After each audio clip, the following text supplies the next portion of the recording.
Good evening and welcome to Writers Unplugged. This is a series that will air throughout the year in support of Cleveland Reads. And Writers Unplugged is a chance to hear your favorite writers or new to you writers in conversation, as if you were eavesdropping on them in a coffee shop. Cleveland Reads is an initiative to improve the literacy levels here in our community, and Mayor Bibb has challenged us Clevelanders to collectively read 1 million books and or 10 million minutes. My name is Jen Jumba. I'm a librarian here at the main branch of Cleveland Public Library. One of my favorite things to do besides reading is talking to writers. It's an opportunity to get to know their craft, what inspires their stories, where they like to write, essentially getting to know them better and seeing them as human beings and not just the name on the spine of a book. And we are so lucky this evening because we have Dr. Ausma Khan with us. But before we get started, I want to mention a few housekeeping notes. To find out who else is visiting Writers Unplugged, both virtually and in person, visit clevelandreads.com/unplugged. And Max Backs Books on Coventry, which is our wonderful independent bookstore, has copies of Ausma's books for you. So, brief introduction to Ausma. Dr. Ausma Khan is the author of Betrayal, the second installment of the Blackwater Falls crime series published by Minotaur Books. This series has received rave reviews from the New York Times, Washington Post, Publishers Weekly, Booklist, among others, and Publishers Weekly named it one of the best crime novels of 2022. Dr. Khan has been featured in Chandra Land, the profile of Muslim women authors everyone should know. I agree. A frequent lecturer and commentator, Ausma holds a PhD in international human rights law with research specialization in military intervention and war crimes in the Balkans. She's practiced immigration law in Toronto. She's taught international human rights law at Northwestern University, as well as human rights and business law at York University. She is a longtime community activist and writer, currently lives in Washington, D.C. with her husband. And to say I am humbled by your good work, separate from writing, is an understatement. So please join me in a warm welcome to Dr. Ausma Khan. Beautiful introduction. Thank you. Oh, you're quite welcome. So I first met you, right, during the start of this series, which starts with Blackwater Falls, and it was done on First Chapter Fun. And that was my introduction to you. And I have quickly become a fan of yours. So I have to say, I read a lot of books, right? A librarian kind of have to, or want to. But I read a lot of mysteries. But this particular series is so thoughtfully unique. So I want to say, first of all, congratulations, because the second book, Betrayal, just published yesterday. That's right. So happy book birthday. Thank you. And just so you can see it here. Yes, it's a gorgeous cover, and it's exactly how I pictured her in my head. You did such a vivid description of characters and the braid that frequently kind of drops down over her shoulder. It's perfect. Thank you. So you're quite welcome.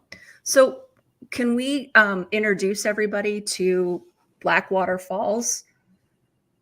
Sure. You'd like me to give a quick summary of the book? Absolutely.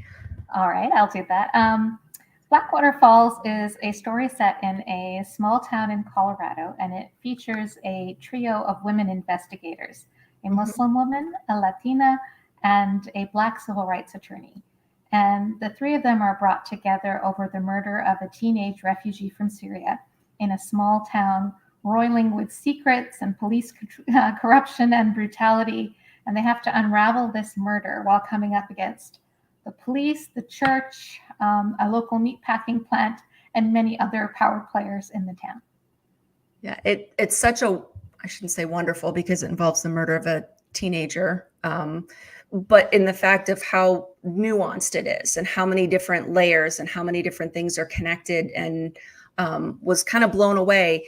And then I learned that they are, Anaya, who's the main character, works for a community response unit of the Denver Police Department, right? And her sole responsibility is kind of helping for police accountability and transparency, which is so timely. So can you talk about why you chose to have her work for that particular unit versus, just the police department in general? Yes, that's a great question. I really wanted to talk about my investigators and their relationship with vulnerable communities, communities of color. And I thought, wouldn't it be interesting to have someone, a police officer of color who comes from a background of law and has always worked first in Chicago and now in Denver, investigating the police use of excessive force or issues where there's police corruption, and see if that makes a difference to communities of color. Do they feel better represented, less vulnerable?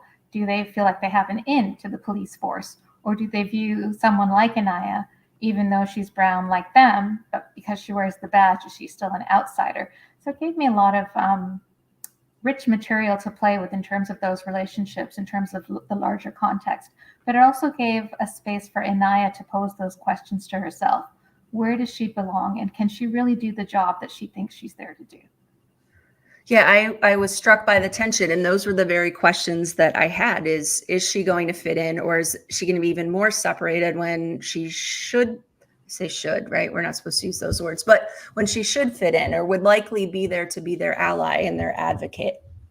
So you captured the tension, beautifully. Thank you. So there's an actual equivalent in the Denver Police Department. It's kind of like an anti-bias or anti-hate crimes unit.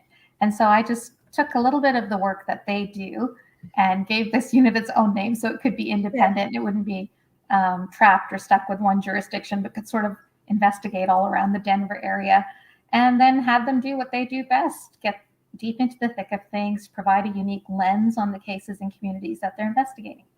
Absolutely. And I think that's the part that struck me, because there's lots of scenes where they're in the police headquarters, right, in the investigation room, and with the big whiteboards, and the perspectives and the viewpoints that they have further enrich that investigation, because a lot of it's not just what happened, but kind of why that it happened, so that you can figure out who kind of did it. And I think, to me, it was fascinating that somebody who doesn't have that same perspective, would they get to the same conclusion? And also the other question that follows from that is, not only would they get to the same conclusion, but would they treat all the suspects involved in the same way that Anaya and her partner Catalina do? Yeah, it's probably one of my favorite pairings. I mean, reading lots of mysteries and lots of detective stories, but Kat and Anaya, I just think they complement each other so well, and they strengthen one another and kind of fill in those gaps of perspective to make them better, like not just investigators and detectives, but better human beings, right? Which is the ultimate goal. So I hope so. They fill in each other's gaps of lack of knowledge. And one of the things that I was aiming for when I started the series is that these three women, two inside the police force and one outside the force, and very critical of it, would have to learn to trust each other, would have to find a way to understand that they have these social justice struggles in common, but that they couldn't simply assume that solidarity, but had to actively work to earn it by demonstrating it through their actions as police officers, in terms of how they would interview suspects, in terms of who they even considered suspects. So every step of this investigation is a challenge for my detectives. And Arisha Adams, the Black civil rights attorney, she's there to keep them on their toes, to call them to account if she feels in any way they've overstepped or underreported or ignored something that they should have looked at more seriously. Yeah, it was, one of the great things about being a reader, sometimes you're kind of like that fly on the wall, right? Where you're able to see and hear conversations that you might not have heard otherwise, or heard as honestly otherwise. Afa is saying that this theme is quite transferable to many careers, and it makes us think critically. So well done. So I guess that's the thing, that one of the things that I enjoyed the most. And then I was like kind of sad that, you have Anaya who holds her spiritual commitment so closely, and after her experience in Chicago, chooses not to wear her headscarf. Can you talk about that a little bit in terms of? So what happens to Anaya is she's working in a very large, very volatile police force with a really bad track record when it comes to brutalizing or over-policing minority communities. And she works for a small segment of the CPD called the Civilian Office of Public Accountability, which again is her job is to investigate these complaints made against police officers who've used excessive force, who may have planted evidence, who haven't been Right. fair in their treatment of people of color. And that makes her, obviously, it's very much like internal affairs. So you're Right. extremely unpopular with the rest of the force. You're viewed with Right. suspicion. You're not a team player. You're on the outside more than the inside. And she's a Muslim woman. And at that Right. time, she expresses her faith by covering her hair with a headscarf. And then Mm-hmm. she's asked to represent a young Black man who's beaten into a coma by a colleague on the CPD, and to bring a case against him for the use of excessive force. And so she pursues that case very vigorously until Yes. this officer's friends corner her, and she's viciously assaulted. And her headscarf is ripped from her hair, and she's warned that she and her family will continue to be targeted. And she has two younger sisters who are vulnerable. So she's Right. really shaken by that, not just that outbreak of violence, but the fact that it's such specific violence. It's Islamophobia, it's gendered Islamophobia. It pulls at the Exactly. symbol that's very dear to her expression of who she is. And her Right. parents become frightened for her and want her to stop wearing the scarf too, because they think it simply paints a target on her back. So after this incident, she sort of runs away, not able to face it all. And she ends up in this small town south of Denver called Blackwater Falls, Mm-hmm. where, it's not tough policing like Chicago, and thinks she's going to have an easier transition. But for the time being, she's made the decision that she's not going to wear her headscarf. She's just going to manifest her faith as best as she can, try to keep it a little bit more private, try to get into the communities that she wants to represent without making too many enemies on the new police force. So she's in a vulnerable position. She's unhappy with having given in, and she's wondering what the future holds for her as a Muslim woman of color, but also as a Muslim police officer. So to me, Mm-hmm. that makes Inaya as a character very complex and Yes. gives me a lot of story to work through over a number of books in the series.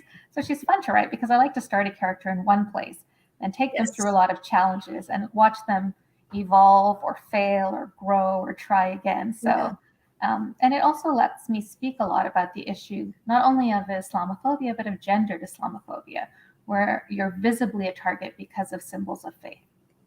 Yes. And to me, I think hopefully people reading the book will be blown away by the story and the characters. And I also hope it will encourage discussions, right? The issues that you raise. There's so many, not only in Blackwater Falls, the first one in the series, but Blood Betrayal takes it even a step further. So I'm hoping that it gives people that safe distance to have a conversation about a really tough subject. And so you're talking about characters in a book, which obviously are very real and based off of real things, but it's not sitting across the table from somebody calling them, and telling them that they're Islamophobic, right? Instead, it's the character. And so there's that little bit of distance to have a discussion about tough things. Exactly. And to have that space to consider a number of different perspectives, because I never like to go into a book thinking either the characters or the issues are black and white, no pun Mm-mm. intended, but rather to think that there's a lot that exists in those gray areas. There's so much complexity, so much nuance, so much difference of opinion, even within a single community, even within a community of Black activists, even Right. within a community of Muslim women. There's so many different ways of expressing ideas and values and commitments. And so just to let Right. that all play out very naturally on the page, and then the readers thinking through these issues for themselves and coming Right. to whatever conclusion that they come to, which is, I love that exercise of Yes. having readers do that rather than saying, this is what I think and this is what I want you to think. No, this is where characters are going on this journey. And it's interesting to me where the reader ends up. Right. So I'm joined by writer Ausma Khan, who has just published the second book in the series yesterday called Blood Betrayal. And I'm so excited to see this series continue. When you talked about differences just within the same community, I think of Saif and I think of his two younger brothers. And they're both part of the same community, but he's kind of the person of the law, and yet his twin brothers take exception to how he enforces and advocates for things. So even within a household, which is microcosm of a community, often very different reactions to things and how they play out. Exactly right. Waqas Saif is Inaya's boss, And Yes. he has a very interesting mixed heritage. His father was Palestinian, his mother was Iranian, and he comes to the Denver police by way of the FBI. And he has a very successful career, and he's very career oriented. But he's also someone who's had to raise his two younger brothers when his parents passed early. And his two younger brothers are twins, really hot-headed young activists. They've never met a cause they didn't like or want to support. They're very anti-authoritarianism, anti-law enforcement. And that makes poor Seth's home life really difficult for him. And it forces him to have these conversations with his brothers about whose values should hold sway in the home and whether there actually is space for everybody's point of view, especially when those points of view are so antagonistic. Absolutely. I'm thinking of the scene in Blood Betrayal where his twin brothers want to go back to their country, right? To their home country, you know, where their grandparents are from. And Saif himself is not allowed back, right? He's on a list, like he cannot go back to that country. And just that dinner time conversation, I mean, it's palpable and it's amazing. You know, you do such a wonderful job for that to come through on the page. So like I'm sitting there like holding my breath, like, oh my gosh, what's going to happen? You know, are they going to be able to calm down? And I'm like, no, because that's not real life. We don't always have nice measured conversations about things we're passionate about. Exactly. And sometimes we're just not good at communicating. When our emotions overwhelm us, we, rather than being able to articulate a whole philosophy, we just fly off the handle and it's the amygdala. And say something to hurt the person we love. And then we have to deal with the consequences of that. And that's very much the dynamic between Waqas Saif and his younger brothers, in the sense that he's already lived a very hard path. He's taken blows, and he doesn't want his brothers to take those blows. Right. He thinks that they're very naive about how the world operates. Absolutely. From his life experience. And then because their parents have passed, he feels that additional responsibility to maintain their safety and well-being and raise them, essentially. So there's that. And then there's also the idea that he is very focused on his career and his ambition. Yes. And he doesn't want things that his brothers do to compromise his job, either with the FBI or with the Denver police. And as someone with a background like his, he's already got like a big camera micro scrutinizing everything he does. So yes, for sure, his brothers mean trouble for him one way or the other. Yeah, I'm struck by Anaya's father. Like in the first book, there's a quote that he shares with her. It's, "The work of this world for each one of us is to make ourselves whole. You aren't alone in that." And I kind of see that replicated throughout your books, you know, throughout the characters, is they're struggling to figure out where that wholeness is. But it's just beautifully phrased. Thank you. There's a brokenness to some of these characters, a void in their lives in some of these characters, including not just the main characters and the investigating officers, but the communities they investigate. You see those gaps, those missing pieces. You have a Syrian mother who's lost her children in these horrific ways, or you have two young men who want to go back to Jerusalem as a right of return, and encountering so many obstacles because of the laws of apartheid that exist there. So it's how do we fill this longing, this yearning to complete ourselves and find our place in the world when there is so much opposition? Or, for example, for Catalina, her work that she does with the undocumented, this idea of what do borders mean? What's a safe place for me? Why do people look at me and see a certain thing and diminish me? So all of these questions, I think, are internally challenging for the characters, but also force us to take a step back and think about, how do we pigeonhole others? Why do we label them in particular ways, inside or outside? Yeah, I'm joined by amazing and incredible writer, Ausma Khan, and exactly the superficial things that we're quick to make judgments on and characterize somebody when it couldn't be further from the truth. To me, it reminds me, I think it's Brene Brown that says it's hard to hate people up close. And so it kind of makes me think of that, is that the more that the three women, you know, who Jamie Webb, who's another detective, is part of that community response unit, refers to them as Charlie's Angels, right? Because there's three of them, whose backgrounds and experiences couldn't be more unique. But at the same time, the more we spend time talking, the more we realize we have in common with one another. It's just, how do you make sure you have those conversations and encourage those conversations so that people see the commonality and not the divisiveness. And they get to celebrate what they have in common. But the flip side is they also get to understand and realize that difference can be beautiful too, and difference isn't threatening. It's not something to be threatened by. Right. Yeah. So yeah, I think you're right. Each one of us is unique, right? And so to be able to have that duality that exists between celebrating what makes us unique and special, and at the same time what we have in common. And I think those three women are a perfect example of that. So, and I love that they're trying, and I'm definitely going to make it hard for them along the way. Oh, absolutely. I mean, there have been some moments already where Arisha has kind of been very vocal about her perspective on things and encouraging that whole dialogue and communication and sense of trust that they're all working towards the same outcome, which is to solve the crime and to hold somebody accountable for doing something so atrocious. So what I especially like about Arisha is that she's, especially in Blood Betrayal, she's getting closer to Catalina. They're understanding each other, not just as women of color, but simply as women. Mm-hmm. And then at the same time, when she's doing interviews in her community to help the investigators, in the back of her mind, she's always thinking, as much as I like them, they're still police. And she never lets herself forget that, because her first duty is to her own community. So there's all these sides that I think are interesting to bring out in a character.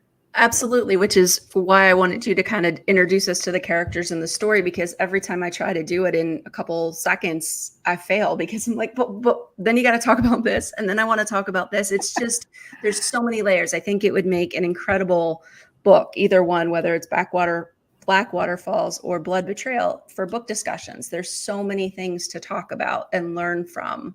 And at the same time, you're completely engaged in the story. So I hope my readers are racing to figure out who did it by the end of the book. Yes, I am. Like, I need like notes, like, please excuse Jen for being late to work. She was up way too late reading the book. Because we don't sit and read books all day. I should have read the job description a bit closer. But it's just so well done. And they talk about readers as to why readers pick up books. And there's typically 4 ways, and they can overlap, but some people read for setting, right? Because it's set in this fabulous place that they would love to visit. Some people read for language, beautiful expressions. Some people will read for plot. I need to know what happens. And then other people, which is typically where I fall, is for character. So this book has phenomenal characters. And to your point, not just the main characters, but the secondary characters, who also reveal more about the main characters just through their dynamics and intersections. So, so the other thing you do, not just their backgrounds in terms of, I think the word you used was spiritual commitment, which I think is a beautiful way. Religion, is the customs, the dress, the food. I constantly found myself hungry because I would immediately look it up and go, oh, I need to have that. So the next time you come to Cleveland to visit your brother, we need to get together. So there was that. And then their music plays predominantly in Blood Betrayal. And so that you referenced a song, and I'm like, okay, now it's like bookmarked, like T Santi is like, what a beautiful song. So I feel like there's like a whole soundtrack, but it's immersive in terms of culture. And I think that's the thing that's so great about these books, is you use language, you use food, dress, it's immersive. And I think that's the best way to learn about somebody, rather than just, an adjective before them, a Muslim woman, what she's dressing, her parents' anniversary, how she hates, to always get dressed up because she's going to be presented to future husband. Prospective suitors, yes. Exactly, right? One of the most embarrassing things the poor girl has to go through. Oh, exactly. And I had to chuckle because Anaya talks about when her mom takes those pictures, her mom's gotten really good at Photoshop. So her mom will kind of Photoshop everybody out of the picture except for Anaya. And Anaya's always like, well, what can I do so that I don't have to be in this picture? Can I blink? Can I grimace? Can I, put my hand up, something? So Yeah, there's this wonderful sense of humor that they all have as well. Thank you. So, Yeah, no, I find that comes out of my own family. I come from a huge family. I okay. have my mother is incredibly interfering in all of our lives and has many plans. I have 3 siblings and a gazillion cousins, and so she's always making plans for us on our behalf. And I thought, that's in some ways it's frustrating, but it's also a sign of deep, deep love and commitment. Like someone is so invested in everything you think and do and in every possible way that you express Yes. yourself, which at times can be incredibly suffocating, but other times it's incredibly reassuring. So I thought a character that funny and that vocal and that, that much of a busybody has to be brought to the page and has to reflect, how a lot of our families live, with a huge sense of family, a huge sense of community and laughter and interference. And then we have these very tyrannical mothers, but they know that we're going to push back at them with laughter and kind of teasing, that, Yes. oh, mom says we have to do this, we're not going to do that. So there's this fun back and forth between Anaya's mother and her 3 daughters, where she's always trying to get one of them to do something. And they're always like, oh, they're trying to pass the burden to the next one. Focus on this sister. Don't focus on me. That's exactly right. Yeah. Even like, oh yeah, she forgot it was their anniversary. So like her other sister, like, oh, you forgot? No, we're going out to dinner. And her other sister, covers for her and says, yeah, this is when the reservation is. And yeah, it's a wonderful dynamic that you captured, so well. Thank to have an entire family, because it was Anaya who had a terrible experience in Chicago and is relocated to Denver. And she doesn't do it by herself. She does it with her entire family, which just shows that commitment and that love, for one another, to make sure everybody's still together. So, and that's very common. Our young people don't leave the home too early. Our parents like to keep us under their thumbs for as long as humanly possible. Typically, until we're married off. The same thing. Yeah, absolutely. So the latest book, which is like a day old, super exciting, Blood Betrayal. Can you talk about why you chose to highlight those 2 cases in the book and share a little bit with those listening and watching? Sure. Blood Betrayal follows 2 separate investigations. Mm-hmm. It opens with an older police officer with a great reputation chasing some vandals across Blackwater Falls and trying to catch them, and ends with the police shooting of a young Black graffiti artist. And then the second case revolves around a drug task force raid inside the city of Denver. And in the course of the raid, a young Latino teen is shot and killed. A young Latino man is shot and killed. And so we have 2 instances of officer-involved shootings. And I was surprised when I lived in Colorado for 15 years, and I was surprised to learn that it ranks 5th highest in the nation in terms of officer-involved shootings. For a state with a small population, that's quite shocking. And so the reason I decided to focus on these 2 communities, the Black community and the Latinx or Latine or Latino, whichever term you prefer, communities in this book, is that I always approach my books thematically.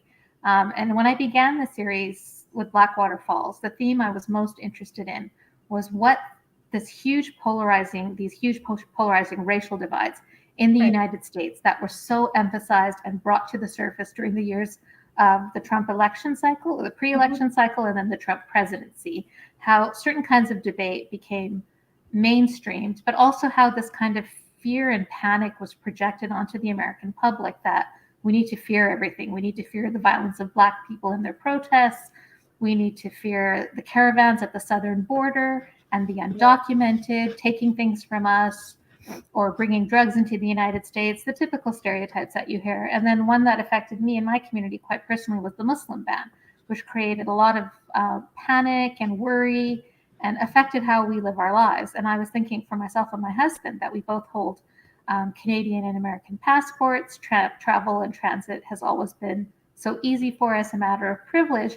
But as these Muslim ban iterations became more and more vocal, one of the 7 countries on the initial list was Iran, and my husband is Iranian. So internally, there was a lot of panic and worry for now what was going to happen. We start crossing the border back and forth to visit our family in Canada. And then it made me think about Latinx communities and how much worse their situation is. Like, I come from a situation of extreme privilege comparatively, and what it's like to be undocumented or to have documents but routinely be raided anyway, and to have that uncertainty about where you live, where you work, where your kids go to school, what that's like for so much of the population, that the part of the population that never faces those challenges is completely immune to that type of fear and worry and distress, and how it wears away at you, your identity, and your whole community. So the intersection of these three issues was why I created these three investigators. Okay. And in Blackwater Falls, I had given a lot of attention to the issue of the Muslim presence in the United States and this kind of professionalized current of Islamophobia that runs through American politics and culture. So in the second book in the series, I wanted to talk more about how someone like Catalina feels when a young Latino is killed, and how Arisha feels and her community feels when a young Black man is killed, and to examine police interactions with those communities or law enforcement interactions from a very intimate place. So that's why I chose those two specific crimes, and that's why I had these two women come to the forefront to investigate them, so they could convey something of what it's like to always have a target on your back. Yeah, I imagine you never really feel relaxed or at ease. I personally am never fully relaxed until I cross back into Canada. Yeah, I mean, I can only imagine that sense of that hyper awareness and hyper vigilant, and knowing and thinking like that, what that other person might be thinking about you, and how that does have to wear away. And so what concerns me is that in order to blend, people abandon the thing that makes them unique, and that is so much a part of who they are. That's such a great insight, because I think about every time I go to the airport with my husband, we're both like, deleting things on our phones. We're careful about what our social media says. We think about the books that we have in our hand luggage to read. Like, what kind of books are there? What are the titles like? What if they get pulled out?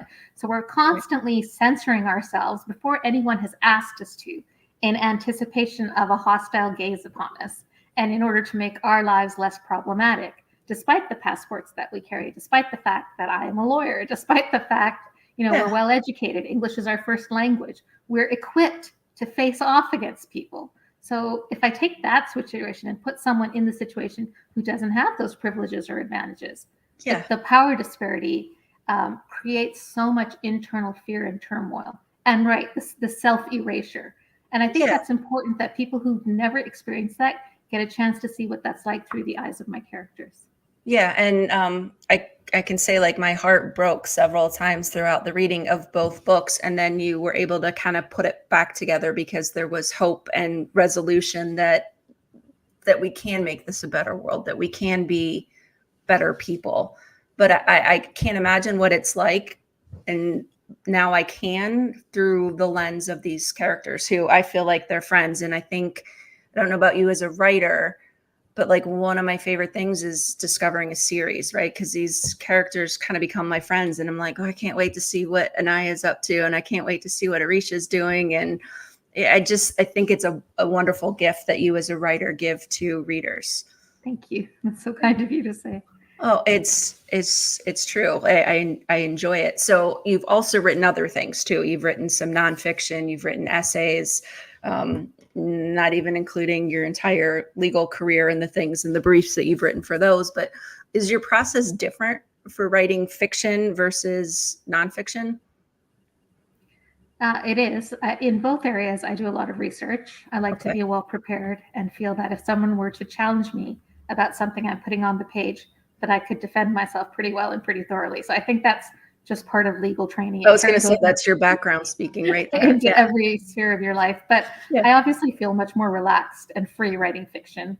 I feel even freer writing fantasy fiction than crime fiction, because my crime fiction has to adhere so closely to truth and current realities, and it has to be well informed in order to make a convincing case, whatever that case may be.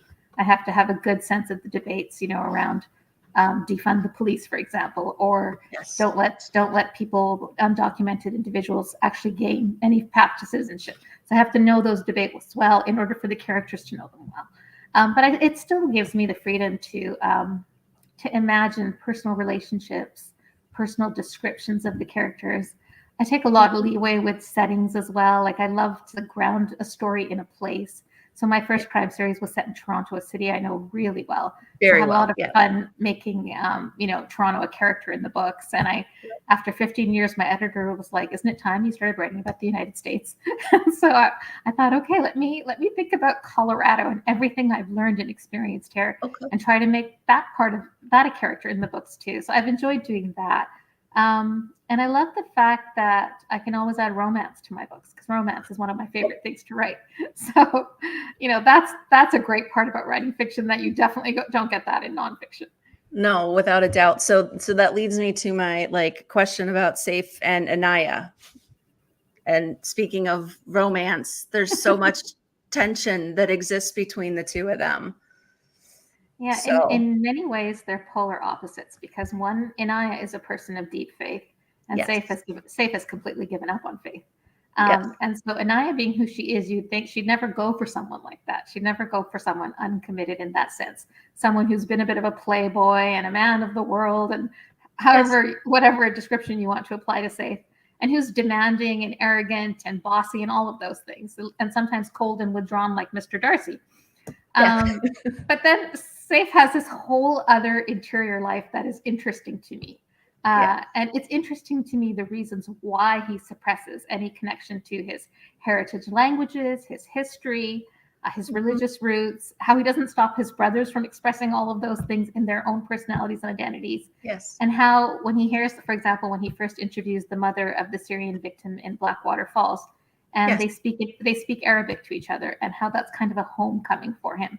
So it's really rewarding to see these very different characters then discover what they do actually have in common, and also discover that the things that are different about each other are attractive to them.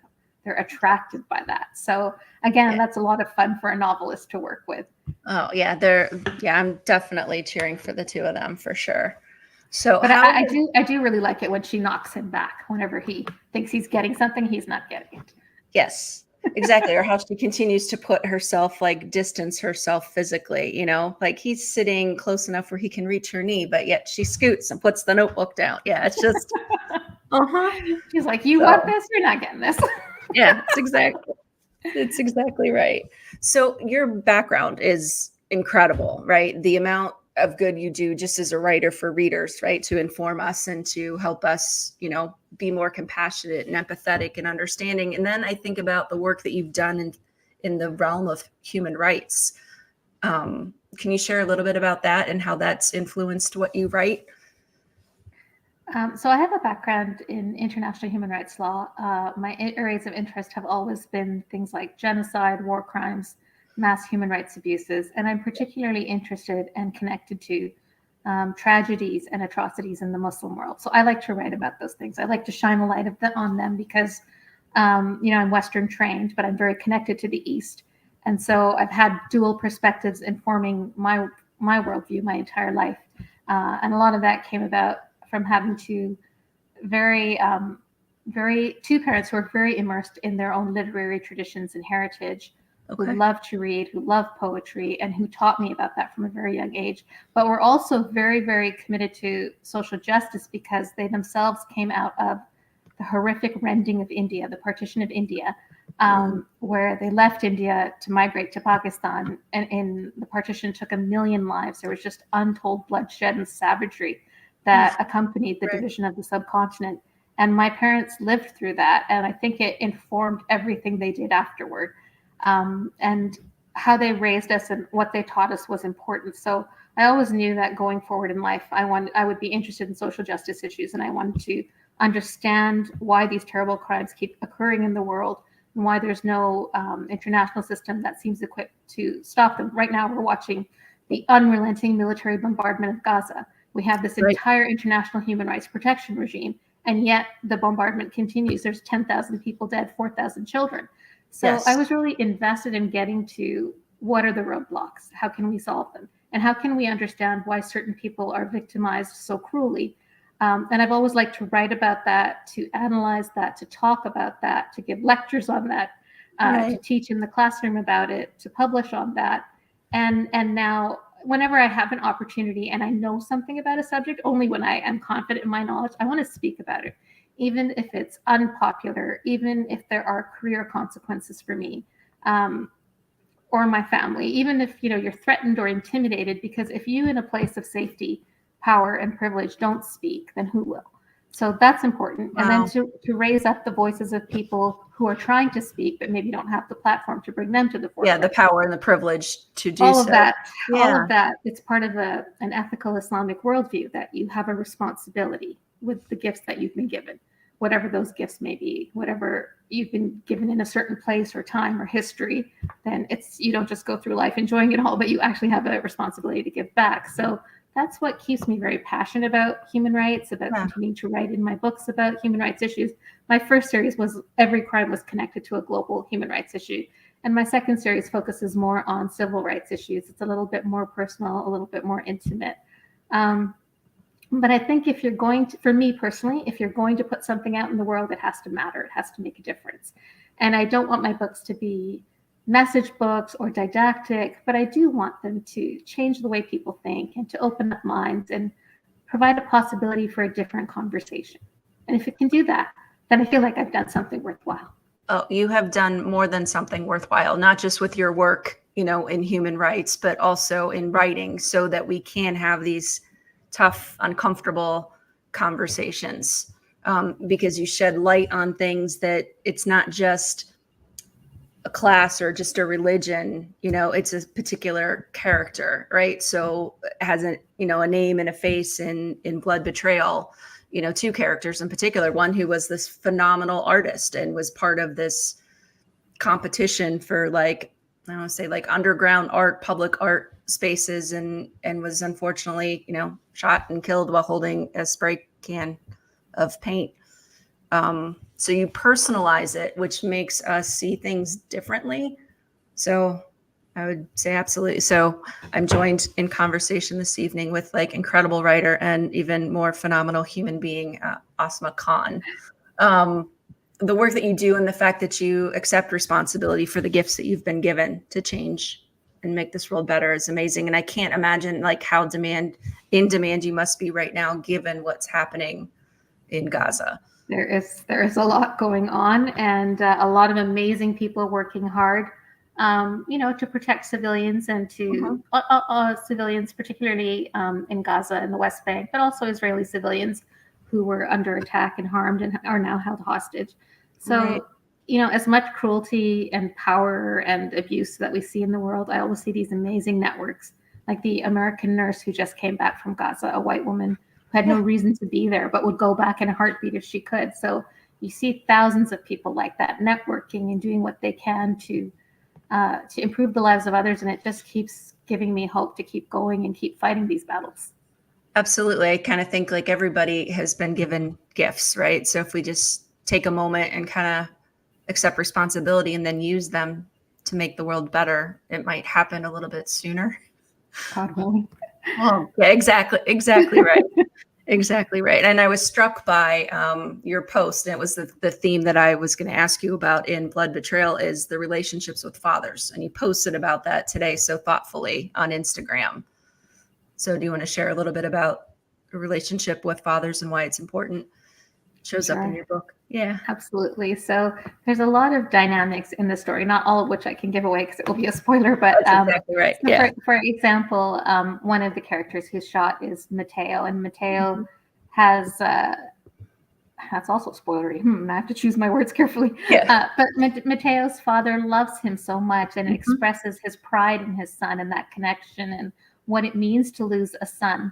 And then we have Duante, who's the young black man who's shot and killed. And he lives with his mother, and he's angry at his mother because she moved him away from the town. His father died years ago, and he was very close to his father. They were an intact family unit, very loving, very supportive of each other. And all his memories of his father were in Washington, D.C., and his mother moved them to Blackwater. And that's why he's angry with her, because he's lost a place where he felt his father everywhere.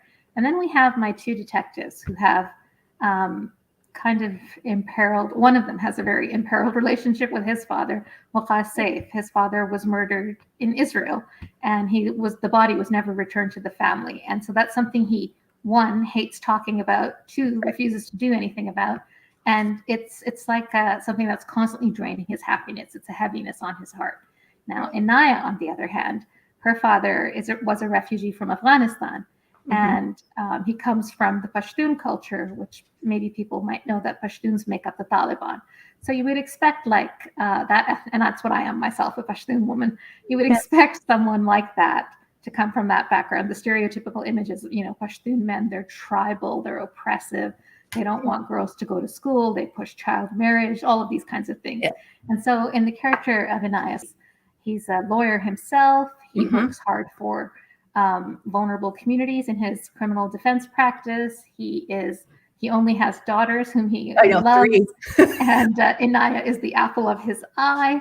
And he supports her career. He supports everything she does. He's immensely protective of her, but protective in a way that doesn't hinder or curtail her personal freedom and independence. He wants those gifts to grow with her.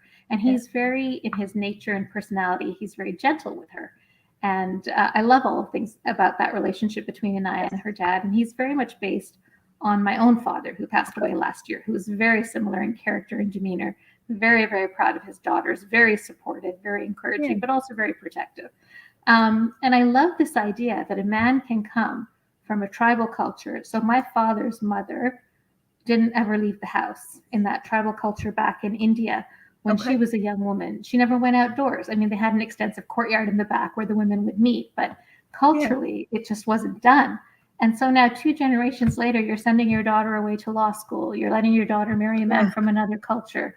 And it's amazing to me, the transformations that migration allows. My father was also a psychiatrist, so he was a keen student of the human psyche. Yeah, he was deeply, deeply faithful. And all of these things existed in him in the same time in this wonderful combination. So one of the things I really wanted to explore in Blood Betrayal is the meaning of fathers in our lives, the importance they hold, and the way that they shape us, and the lasting impact they leave on our character and on our hearts. And I wanted that to come out in all these different ways with all these different interactions. Oh, and I think it did so beautifully, because I, think I have an incredible relationship with both my parents. And my mom's watching, my dad's probably not, but my mom will be like, oh, Dave, Jen's talking about you. But yeah, the lessons that you learn are with you forever. So it's an incredible dynamic if you get a good one, like it sounds like we both did. We did. So. And my dad's name actually was Zehaneth. And that's why I like to have my middle name on all my books, even though it's a complicated, difficult name. Nobody knows how to pronounce it, but I insist on having it because it's my way of honoring him with everything I write. Yeah. Aw. It's a beautiful, beautiful nod to your dad. And hopefully there are people listening and watching that also have good relationships with their fathers and are probably pondering right now about the lessons they've learned. So as we're kind of wrapping up, this time just flew. I could talk to you forever about how we make the world the best. So this is part of Cleveland Reads, which is designed really to help people improve literacy levels, like either rediscovering the joy of reading or discovering the joy of reading. So can you talk a little bit about why literacy is important to you? Sure. I have been an avid reader since I was a little kid. And I grew up in Saskatchewan, one of the prairie provinces in Canada, where the highlight of my week was getting to go to the library. And my dad would take me every weekend without fail and bring me home with 25 books, which was the maximum you were allowed to take out at one time, read them all voraciously through the whole week, and then go back. But I think what reading did for me, it tremendously improved my vocabulary. It improved my self-confidence. It taught me to love language. And it taught me that you could not only disappear into the magical worlds that reading gives you, but you could also find yourself in those worlds, in all these different stories, and feel instantly connected to the entire human race. So I think for one small thing to accomplish all of this is truly magical.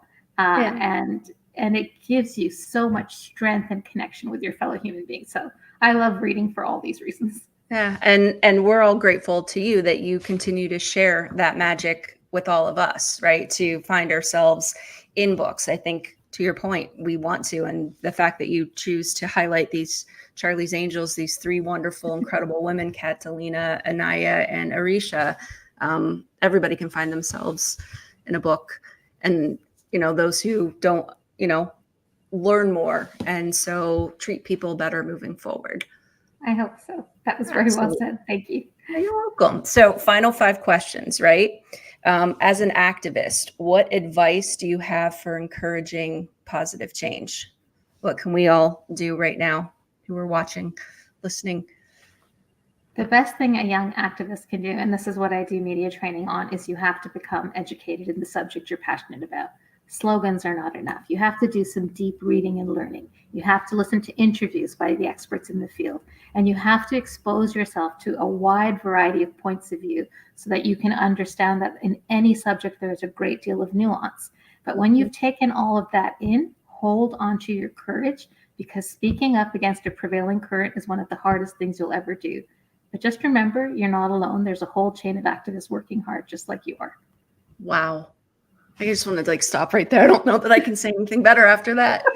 On your website, you have absolutely gorgeous photos of Andalusia and the Balkans and Turkey. Do you have a favorite place to visit? I think one day, I haven't been there yet, it will be Morocco. But 2 of my favorite cities in the entire world are Istanbul and Turkey. It's just magical intersection of history, culture, architecture, and faith. Stunning, vibrant, gorgeous, unbelievably clean and safe. And Samarkand in Uzbekistan, which was a former Soviet Socialist Republic, but is the land of the Uzbek people. Samarkand is a city of the most glorious, unbelievable, Timurid architecture that you will ever see in your life. The most beautiful mosques and colleges and bazaars. There's so much history, Mongol history, Turco-Mongol history, Russian history. And on top of that, there's an absolutely stunning natural landscape as well. The people are so friendly and kind. And Samarkand to me is one of the great historical Islamic capitals. And it leaks out of every pore of the city. And so I just loved being there. I'm going to add that to my list for sure. So when you're not in the process of writing, what's one thing that, or when you're in the process of writing, what's one thing that you can't do without? Do you always have to have a candle burning? Always have to have a certain cup of tea? Yes, I need chai. I need chai religiously. Like every hour, there has to be a fresh cup of chai in a gigantic mug. The milk has to be heated separately. And the tea has to be steeped for a specific amount of time for the chai to be perfect. And the entire time it's being prepared, it has to be covered so it doesn't lose any heat. Wow. I love it. What book do you think everybody should read and why?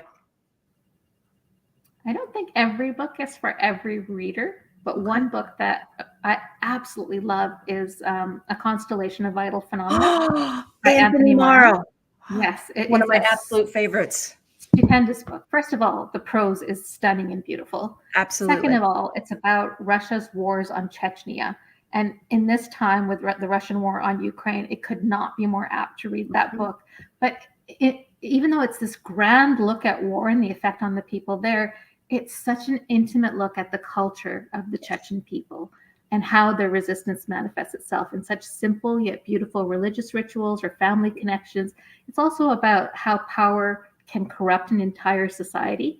And then, as if the prose and the stunning themes aren't enough, it's a mystery with a phenomenal conclusion, like mastermind plotting. So all of this in one book, I'm telling you. It's on my top, as I can't pick a favorite book, but I have a top 10 list, and that is firmly on the top 10 list. I love books that have intersecting storylines and also give you glimpses into such tragedy, but yet such hopefulness and courage and grit. It's absolutely one of my favorites. Way to describe that book. It's just phenomenal. And when you get to the end, you go, "Oh my God! Now I see what the stuff at the beginning meant." And exactly. You're just blown away. Exactly. And I want to reread it for the first time, but unfortunately you can't do that. So people come in all the time. What should I read? And kind of figure out what they're in the mood for. And it's always one of my favorites to recommend. So awesome. A fellow fan. I love it.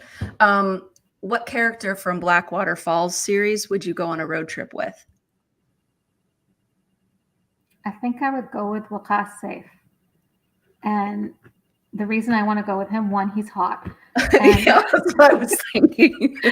I stopped right there after I said that. And the second reason is I think I could really push his buttons all the way through the road trip, like make him crazy with my questions and demands about him coming out into the open as he truly should be. Yeah. Anaya does that so beautifully. She knows exactly which buttons to push. And it's such a wonderful dynamic between the two of them. So I'm looking forward to seeing them. You said more books are coming, right? That's right. Yes. I'm working on book 3 right now. Okay. Awesome. So I want to say a huge thank you to Dr. Ausma. I'm going to help me pronounce your dad's name. Zehan Khan, for joining us this evening, for your support of Cleveland Reads and introducing us to a wonderful world of characters. And thank you to Mike, our tech team, for making sure everything looks good, sounds good. And then thanks to all of you who are watching and listening. Jen Jumbo with Cleveland Public Library. This is another edition of Writers Unplugged. Happy reading.